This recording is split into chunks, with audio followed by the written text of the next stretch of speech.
Her true story, from Oregon. At 63 they told me, "You don't decide anymore." That was their mistake. "You're too old to be making demands.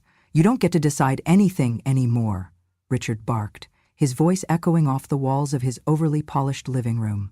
His tone was thick with mockery, that sneer curling the corners of his mouth like it always had when he thought he was the smartest man in the room. I sat there, back straight, hands folded over my handbag, trying not to let the sting show. The others, his sister, his second wife, even his grown son from his second marriage, nodded quietly, as if this was gospel. Like the final word had been spoken, and my role now was to quietly accept it. I'm Evelyn, 63 years old, a widow, a mother who just buried her only daughter, and now a grandmother trying to make sense of what comes next. It had only been 3 weeks since the accident. Emily, my beautiful, stubborn, sweet Emily, taken in a split second on Highway 22 by a jackknifed truck in the rain. 6-year-old Lily had been in the back seat. Miraculously, she survived with only minor bruises, but the trauma was clear in her eyes, the way she clung to me at the funeral, silent and shaking. I'd been living alone for years in a modest home in the suburbs of Eugene. Quiet mornings with tea, volunteering at the library on Thursdays, tending to my small vegetable garden, until everything changed. When I found out Emily was gone, the world tilted on its axis. I didn't just lose a daughter. Lily lost her entire world. And in that moment, I knew I had to step in, but I hadn't expected the fight. I hadn't expected Richard. Emily had cut off most contact with her father years ago, after he missed her wedding and then forgot Lily's second birthday. Their relationship had always been fractured, his absence during our divorce, his focus on his new life and family. But now, he and his clan were suddenly deeply concerned about family unity. It wasn't about Lily's well-being, it was about control. It was about money. "You live alone. You're on a fixed income. You're in your 60s, Margaret said, her tone clipped like she was reading from a checklist of reasons I should be disqualified. "It's not practical." "I may be old," I said softly, "but I'm not incapable." Richard scoffed. "Please, you can barely handle a cell phone.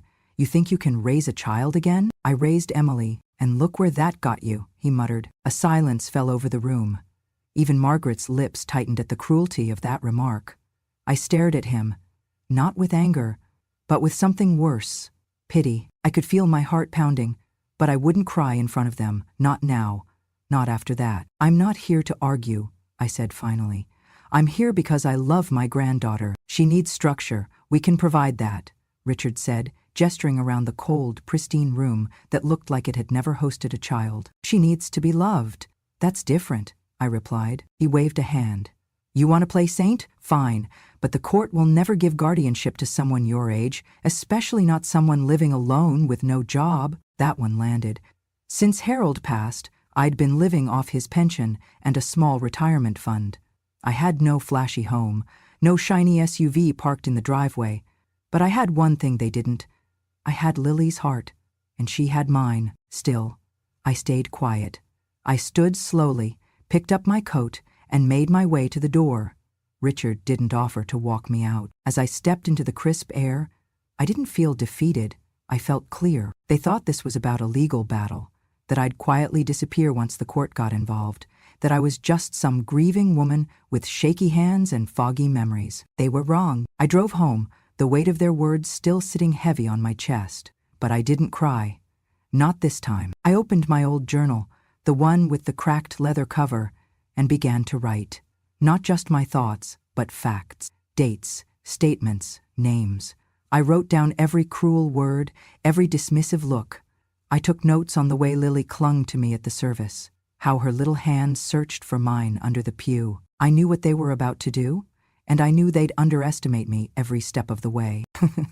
Good, let them, because now I wasn't just Evelyn.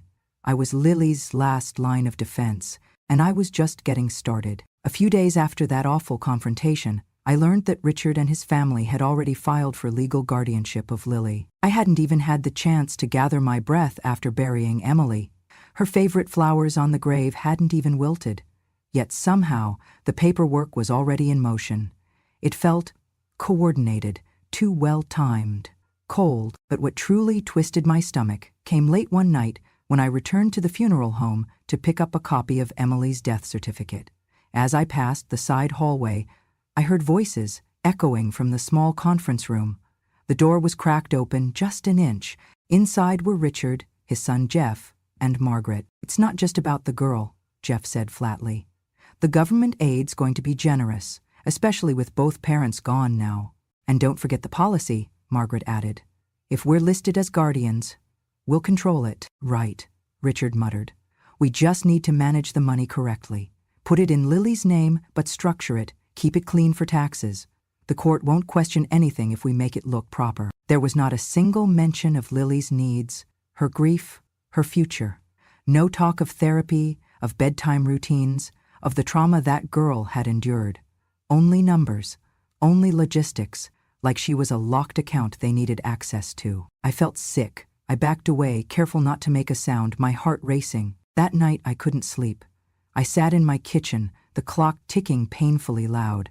I thought about how they had looked me in the eyes and questioned my motives, how they called me old, incapable, outdated, and all the while, they were already circling Lily like vultures. I opened Emily's old file folder, the one she used to keep in her bedroom dresser drawer. I had brought it home after the accident, unsure what to do with it. It was mostly receipts and bills, but in the back, I found a copy of her life insurance policy. My fingers trembled as I unfolded it. Under beneficiary, it listed Lily Thompson, daughter, sole recipient. There it was, in black and white. The policy wasn't for Richard, or for Margaret, or for Jeff. It wasn't even for me. It was for Lily. The amount made me inhale sharply. $250,000, 0 cents. Enough to pay for school, medical care, therapy. Enough to build a life. Enough, I realized, to be worth fighting over. For those who didn't see Lily as a child, but as a check. I turned the page. My stomach dropped again. The date on Richard's petition for guardianship? It had been filed 3 days before the funeral, before we had even scattered Emily's ashes, before Lily had even begun to process the loss. I pressed my hand to my mouth and sat back in my chair. I didn't cry, I didn't panic. Instead, I began to take notes. I photocopied everything. The policy, the petition date, even the timeline from the funeral home. I organized it all into a new binder, labeling each tab carefully. This wasn't just grief anymore. This was a case. And I was going to build it like my life depended on it, because hers did. For the next several weeks, Lily remained in the custody of Richard and his family. The court had granted them temporary placement while the guardianship proceedings unfolded.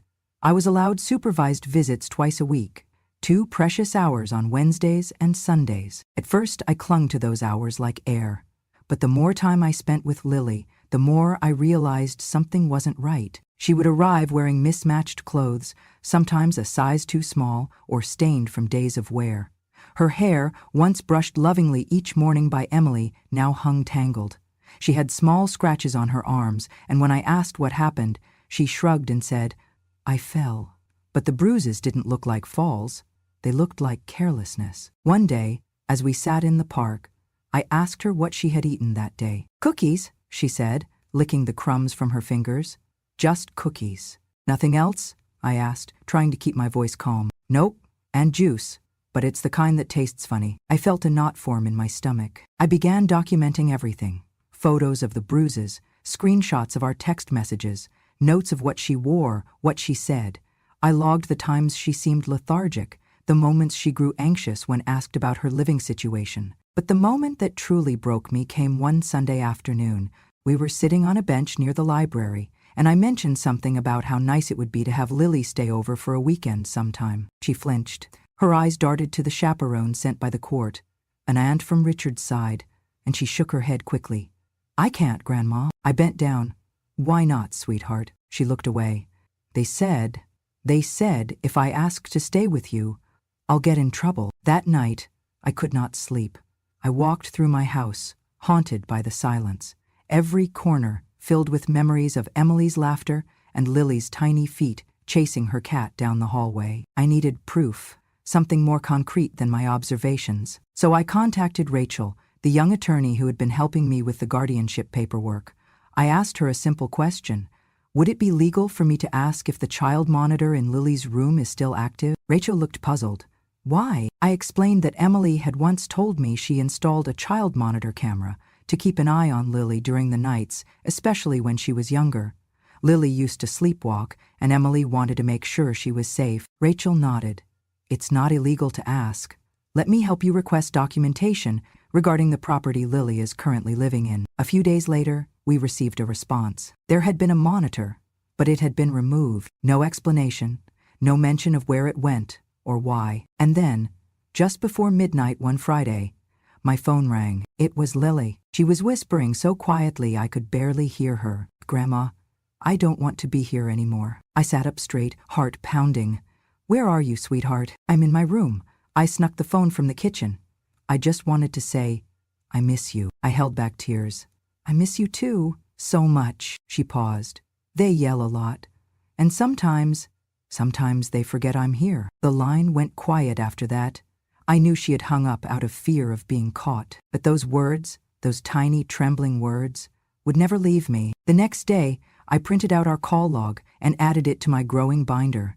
I had the bruises, the photos, the testimony of neglect, but now I had something even stronger. I had Lily's voice. I sat across from Rachel in her modest downtown office, the kind of space with mismatched chairs and legal books stacked like barricades.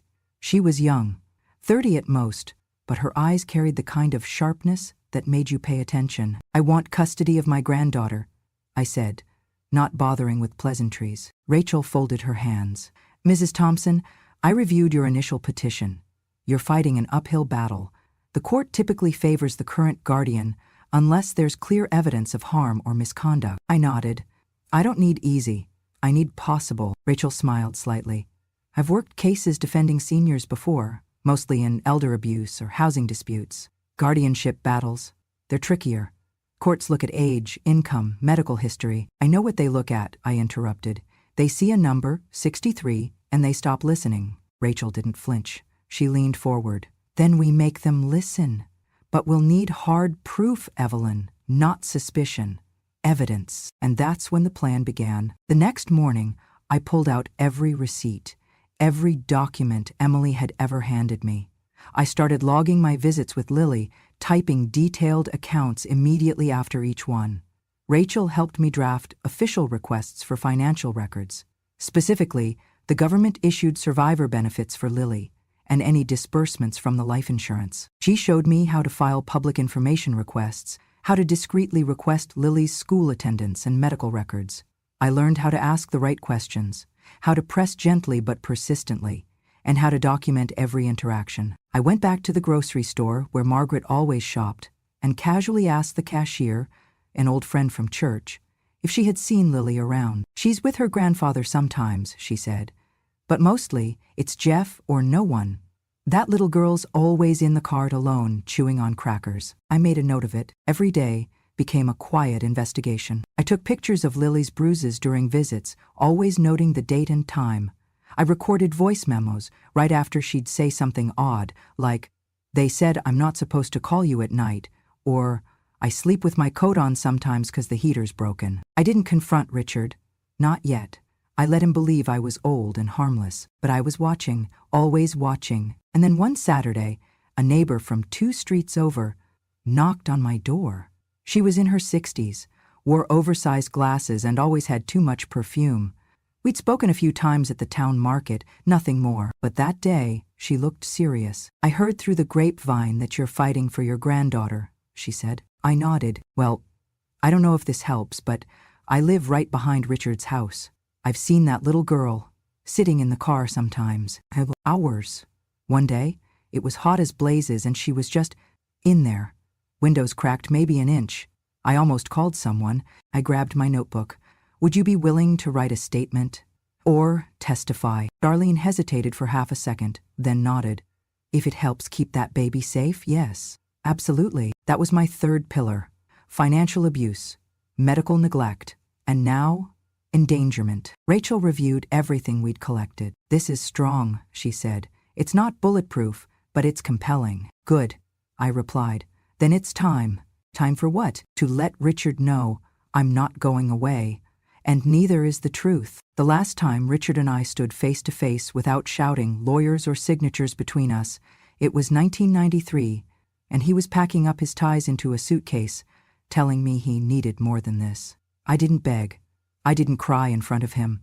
But that day, a part of me folded in on itself, a trust I never quite got back. Now, 30 years later, he sat across from me at a diner off Route 99, sipping coffee like this was just another Tuesday. His second wife had left him 5 years ago. His son had moved to Phoenix. He looked older, thicker around the middle, but his eyes held that same glint of smugness. "You wanted to talk?" he said. I did. I slid a folder across the table. Inside, printouts of Lily's government benefit records, transaction logs, and itemized purchases made in her name. "I just wanted to see what you had to say before the judge sees all this." He didn't open the folder, just laughed under his breath. "You went through all this trouble. For what?" he asked. "Custody of a kid you can't even keep up with?" "She's my granddaughter, and she's also worth quite a bit now, thanks to Emily's policy," he said, finally lifting his gaze to meet mine. "Come on, Evelyn. Don't act like you're doing this out of pure love. You're not a saint. You want that money just as much as I do." That was his version of honesty. Cynical, hollow. I didn't flinch. "You think I'm like you," I said quietly, "but you always did confuse love with leverage." He leaned back, arms crossed. "At least I'm honest about it." I reached into my purse and laid down the first receipt. "You used Lily's survivor benefits to buy a new television. A 72-inch Samsung." He smirked. "She likes cartoons." I pulled out another. 4 nights at a resort in Bend. 2 adults, no child listed on the booking. Needed a break. Another. $800, 0 cents on a gaming console. "She plays Minecraft." "She's 6, I said flatly. He rolled his eyes, clearly tiring of the game. "You done?" "No," I replied, "but the court will be." There was a flicker in his expression, just for a moment, before he covered it with that same old sneer. "You really think they'll pick a gray-haired retired woman over me?" "I do," weighing on my shoulders. I leaned forward. "Because I never left her. I never used her. And I'm the only one who still calls her by her full name, Lily Grace, because that's what Emily called her. Every night." He said nothing. "We'll let the court decide who's here for love," I said, standing. I walked out, without looking back. The courtroom was as quiet as a chapel when I walked in. My hair, silver and neatly pulled back, felt like a flag of surrender, or at least that's how I imagined they saw it.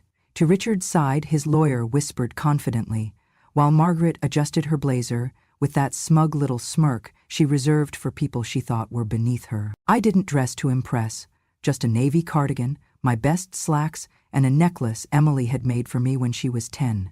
I didn't come to convince the world I was perfect. I came to show the truth. When the judge entered and the proceedings began, Richard's lawyer wasted no time painting me as a relic. "Miss Thompson is 63, retired, living on a modest fixed income. She resides alone in a home not equipped for a growing child." Then came the kicker. "And while we don't doubt Ms. Thompson's emotional attachment, the question before this court is, can she realistically provide long-term stable care for a minor?" I sat silent, expression neutral, as he continued. "Meanwhile, my client and his family offer a household with structure, financial stability, and a multi-generational environment that the child is already familiar with." They made it sound so simple. But truth, real truth, is never simple. It's messy, it hurts, and it speaks louder than anything rehearsed. When it was our turn, Rachel rose. "Your Honor," she began, "what we are about to present is not just about capacity. It is about intent. It is about behavior.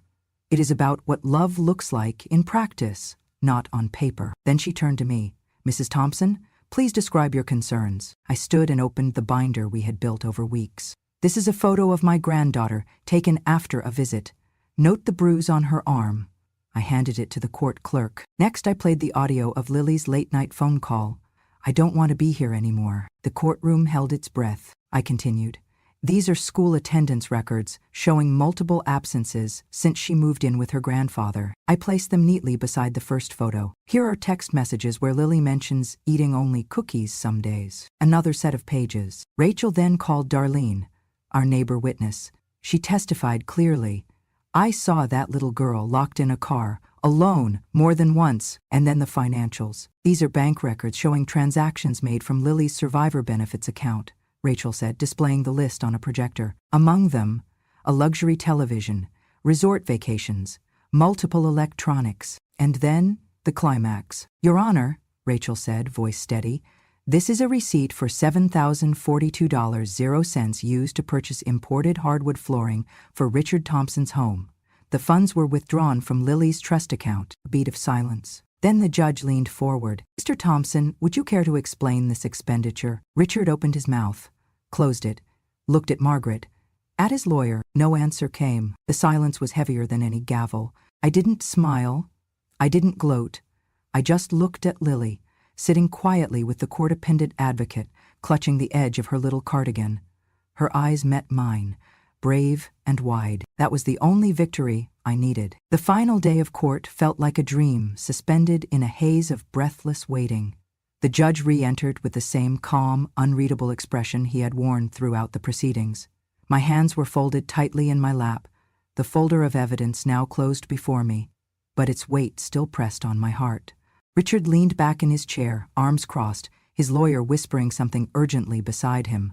Margaret stared straight ahead, unmoved. The judge cleared his throat. Having reviewed all submitted materials, heard testimony, and evaluated both the emotional and practical needs of the child, the court has reached a decision regarding temporary guardianship of Lily Thompson. My breath hitched. Effective immediately, temporary custody shall be granted to Ms. Evelyn Thompson for a trial period of 90 days. I felt a jolt of disbelief, sharp, electric, then a flood of warmth spreading through my chest, but I didn't move. Not yet. In addition, the judge continued, his voice sharp now, deliberate, Mr. Richard Thompson and his family are hereby ordered to return all misappropriated funds from the minor's survivor benefits account, totaling $12,849.45. Richard shot upright. What? This is a mistake. The judge didn't even look at him. You may appeal, but based on the evidence provided, your household has failed to demonstrate an understanding of, or commitment to, the child's best interests. I exhaled slowly, still seated, holding back tears. Ms. Thompson, the judge turned toward me, you will be required to meet monthly with a court-appointed child advocate and provide updates on Lily's medical, educational, and emotional well-being. I nodded. Yes, Your Honor. Final review will occur in 3 months. As the room began to clear, Richard muttered under his breath, just loud enough for me to hear, You won because you pretend to care. I turned to him, but didn't respond. I had nothing left to prove, not to him, not anymore, because the next moment, the only one that mattered, happened without a word from me. As I stepped into the hallway, Lily ran to me, arms open, eyes wide, and threw herself into my chest. I knelt to her level, wrapping her in my arms, the soft scent of her shampoo making my throat tighten. Grandma, she whispered, you're the only one who really cares. My heart cracked open. I held her tighter, pressing my cheek to her temple. And I always will, baby. The cameras weren't there, no applause, no parade, just the truth, small and powerful, in the arms of a 6-year-old who had seen too much already. Sometimes the biggest victories don't need to be loud, they just need to be felt. I moved into a quiet little town just outside Portland, close enough to Lily's new school, but far from the noise and shadows of the courtroom. It was nothing grand, just a modest 2-bedroom apartment, above a bakery that smelled like warm cinnamon rolls every morning. The spare room was now hers, painted a pale lavender with glow-in-the-dark stars on the ceiling, and a small bookshelf filled with fairy tales and stuffed animals. Her laughter echoed in the hallway now, not her silence. The first thing I did was re-enroll her in school. I met with her new teacher, her counselor, and her pediatrician. I updated all her files. I put her name, Lily Grace Thompson, on every line and mine beside it. No more ambiguity, no more waiting. For the first time in what felt like a lifetime, I wasn't asking for permission. Each evening, I cooked real meals. No frozen boxes, no paper plates, just pots on the stove and bread warmed in the oven. Lily would sit at the counter and do her spelling while I stirred the soup or peeled apples for cobbler. Sometimes, I caught myself smiling, not because it was easy, but because it was real. Every night, after the dishes were done and Lily had brushed her teeth, She'd bring me a book and curl up beside me on the couch. Her tiny fingers would point to the words she recognized, her voice soft and certain. And when she finally fell asleep, I'd tuck her in, press a kiss to her forehead, and whisper, "You are safe. You are home." Then I'd sit at my little desk by the window and write in my journal. Today, I wrote. Vimai told me I could no longer decide, that I was too old to matter, too alone to fight, too soft to protect. But they were wrong. Every step I took, every paper filed, every truth uncovered, was not for me. It was for her. The one person who never looked at me like I was less than, the one who reached for me in the dark and whispered that I was enough. I chose her, and in doing so, I chose myself. They had underestimated me, laughed at me, brushed me aside, but now they would never forget my name. Not because I raised my voice, but because I refused to be erased. I was not just an old woman. I was a mother, a grandmother, a guardian. And I had chosen to live the rest of my life not in silence, but in truth. The day Lily asked me to walk her down the aisle, I thought she was joking. "You mean with your dad?" I said, closing the scrapbook we'd been flipping through, the one filled with saved invitations, clippings, and fabric swatches. "No," she replied, her voice as steady as it had ever been. "I mean with you." I looked up. She wasn't the timid 6-year-old who once whispered, "I don't want to be here anymore." She was 20 now, taller than me, heart wide open, and stronger than anyone had ever given her credit for. "You were the one who stayed," she said. "You were the one who chose me." So 10 years after the trial, I stood in the vestibule of the old white chapel, my hand wrapped around the crook of her arm. The church bells hadn't rung yet. The flowers, lilies of course, lined the pews. The guests had risen. And Lily, she stood beside me in white satin and lace, veil pushed back, to reveal a face that glowed with love and defiance. "I'm not crying," I said. "You're absolutely crying," she whispered, grinning. I smiled through it. "Only because I'm so proud, and because your bouquet is stabbing me in the ribs." She laughed, soft and warm, then turned serious. "Grandma, I wouldn't be here without you." I squeezed her arm. "That's not true. You'd be here. You just might have forgotten who you were." She nodded, blinking back her own tears, and the music started. Pachelbel's canon in D, and together, step by slow step, we walked down an aisle I never thought I'd see, toward a future neither of us could have imagined. 10 years is both everything and nothing. It sneaks up on you slowly, until one day, the child you tucked in is signing her first lease, her first paycheck, her first wedding license. After the custody trial, I kept Lily with me through the trial period, and then, permanently. Richard never contested again. Whether from shame, fear, or both, he quietly vanished from our lives. His family faded into the background too. No more gifts, no more calls, no more threats. And for the first time, Lily was allowed to grow without fear. She joined the school orchestra, learned to play the cello. I saved every program, every ticket stub. She got braces, hated them, loved them, hated them again. She made honor roll 3 years in a row, then got rejected from her first choice college. She cried. I made soup. Then she got into her second choice, a better one, if you ask me, and called me every Sunday night from her dorm room just to say, "Still breathing, Grandma, still choosing." We didn't talk about the past much, not out of fear, but out of peace, because we didn't need to reopen old wounds to remember who we were. She chose psychology, said she wanted to help kids who couldn't always say out loud what they were feeling, said she learned how to listen, not from school, but from the woman who let her cry in the middle of the night without needing explanations. I was there when she brought her fiancé Miles home for the first time. He was kind, soft-spoken, the kind of young man who helped me wash dishes after dinner without being asked. I liked him right away. The night he proposed, she called me first, screamed so loudly I dropped the phone, then cried so hard I had to sit down just to hear her through it.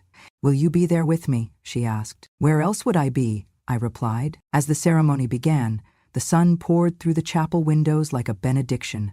I took my seat in the front row, clutching the handkerchief I'd embroidered the night before. It had taken me 3 tries to stitch her name without my hands trembling. The officiant spoke, vows were exchanged, and when they kissed, the entire room rose in applause. Not just for love, but for triumph. Later at the reception, Lily danced barefoot in the grass with her friends, while Miles tried, and failed, to do the worm. Someone handed me a glass of sparkling cider. Someone else hugged me and said, "She's lucky to have you." I smiled. "She saved me too," I said. We chose each other. After the cake was cut and the bouquet tossed, Lily found me sitting beneath a string of fairy lights, watching the stars blink alive in the early evening sky. She knelt beside my chair, just like she used to when she was small and needed lullabies to sleep. "I've never asked you," she said. "Was it scary?" I looked at her. "What, fighting for me?" I took her hand, still warm from dancing. "Terrifying. But I was never alone." "You mean Rachel?" I shook my head. "I mean you. Even when you were too small to speak up, I felt you. Every time I wanted to give up, I remembered the way you held my hand and said, 'Just don't leave me.'" She laid her head on my lap. "I'm not going anywhere," she said. "Neither am I." We sat like that for a long time. No words, no need, just love. And when she stood to rejoin the party, I stayed beneath the stars, my hand resting on the lace where her head had been, and whispered to the night. They said I was too old to choose, but here I am, chosen, and still choosing. People see the end of a story and think that's where the strength came from. They look at the wedding photos, Lily in white, me in navy blue with a corsage pinned to my cardigan, and say things like, "You must be so proud," or "You're the strongest woman I know." They mean well, they always do, but they never saw the middle. The middle is where strength is born. And mine? Mine came not from being fearless, but from being afraid, over and over, and choosing to stand up anyway. I wasn't always brave. In fact, for most of my life, I stayed quiet.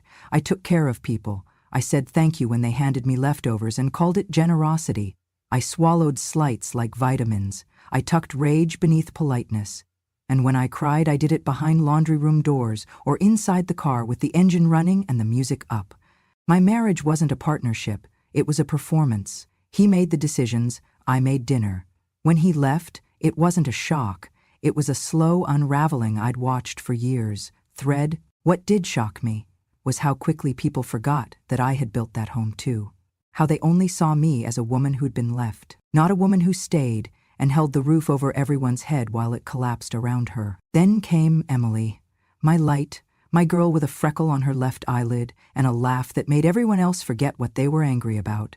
She was everything I had hoped to be before life got in the way, and when she died, I did too, in a way. Only Lily kept me breathing. They tried to take her from me.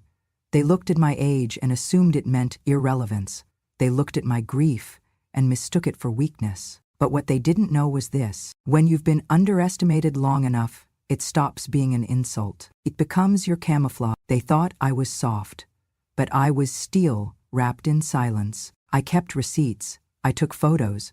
I learned to record conversations and decode financial reports. I turned every wrinkle into a weapon. And when the moment came, I didn't scream. I just showed them what truth looked like on paper. That's the funny thing about getting older. People think you're disappearing, when really, you're just becoming harder to erase. After the court gave me custody, I didn't celebrate. I exhaled, and then I began to build. Not a legacy, not revenge, a life. For Lily, for me, we didn't need much, just safety and time.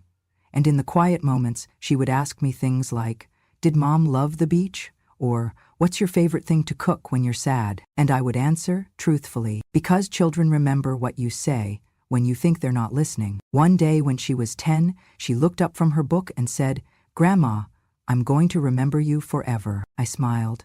Well, I'll try to give you good things to remember. Now, 10 years later, I sit on a porch swing in the evenings with a blanket across my knees, listening to wind chimes and distant laughter from a life I helped preserve. Sometimes I look back and think, maybe the strength wasn't in the big courtroom moment.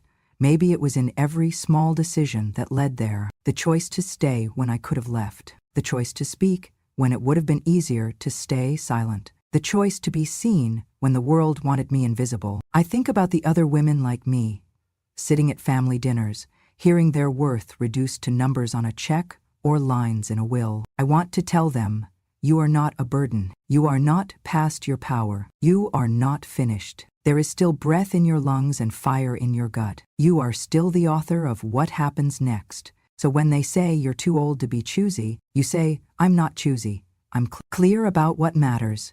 Who deserves your care?